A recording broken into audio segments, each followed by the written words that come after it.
శ్రీశైల క్షేత్రంలో చిత్రం ఏంటంటే, అయ్యవారు లోపలుంటే గుళ్ళో బయట ముందు ఎవరుంటారంటే విఘ్నేశ్వరుడు ఉంటాడు. తండ్రిని విడిచిపెట్టకుండా ఎప్పుడూ తండ్రి పక్కనే ఉండి, అమ్మో నాన్నగారికి ఏమైనా ఇబ్బంది వస్తుందేమోనని అలా నాన్నగారిని కాపాడుకోవాలన్న తాపత్రయంతో ఉన్న కొడుకుని చూసిట అమ్మవారు పొంగిపోతుంది. ఎందుకో తెలుసా? కడుపారనెవ్వాని కన్న తల్లి, నేను కన్న బిడ్డ మా ఆయనకి ఇంత ఆదరవయ్యాడు.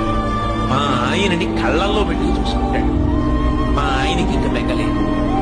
అమ్మో నాన్నగారు ఎక్కడ సొక్కిపోతారో అని అలా పక్కనే ఉండి నాన్నగారిని చూసుకుంటాడని పొంగిపోతుంది అమ్మవారు. ఆయన ఎక్కడున్నాడో అక్కడ ఇలాంటి కొడుకుని ఆయన పొంగిపోతాట.